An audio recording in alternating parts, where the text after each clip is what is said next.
So the Cody Gakpo deal has been confirmed, but obviously not available to come out and warm out here just yet. We're not quite in 2023. But the thoughts on what he could bring to Liverpool, how they might use him, where they would need him? I think it is needed right now. That's why I asked the question to Jurgen Klopp before the game. I think the injury to Diaz was a big problem. But you actually look at his record in Holland, and you'd expect those type of numbers. We know the Eredivisie isn't the standard of the Premier League, and there's been a lot of hits and misses from players from the Dutch league coming in. But at this moment, when you look at Liverpool playing actually Oxlade-Chamberlain on the left wing tonight, that's not really his position. You actually look at the bench in terms of attacking options for Liverpool is not great. And I think Diaz is going to be another 2 or 3 months. I don't think Jota's coming back anytime soon. So right now, I think it was a great signing. And the thing that surprised me was actually the price. I thought it would be a bit more expensive, certainly when you look at what Anthony cost. Probably, a similar profile of player, position, and I thought it'd be maybe those type of numbers. But so I think it was a really good deal for Liverpool. Yes, you can look to next season and say what will happen when Diaz is back, because it looks like he's going to play on the left wing. But I think they'll fight for a position. They can move around positions as well, both players.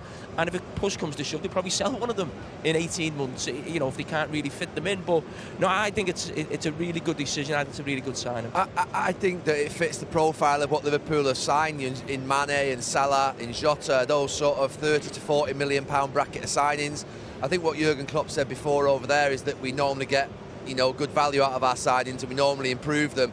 I think that's the most important thing, that when he works with potential, obviously Nunez is very different in terms of the fee, but he talked about that the other day. When they've got the raw potential, the sort of attributes of speed, technical ability, willingness, the great ethic and attitude that they have, and then you work with Jurgen Klopp for 2 or 3 years, he's developed players from being something that have been good at other clubs like Salah and Mane into world-class players. So he's coming to a club that's got a proven track record of that.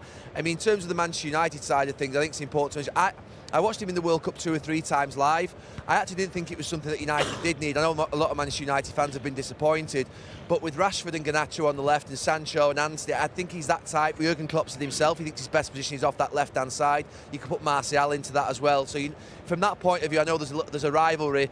I think Liverpool do obviously need him with the injury problems that they've got. I wasn't as disappointed as a United fan that they didn't get him. I watched him in the World Cup because I thought he was very similar to the players that they had. Did you want to get him when they were in for him?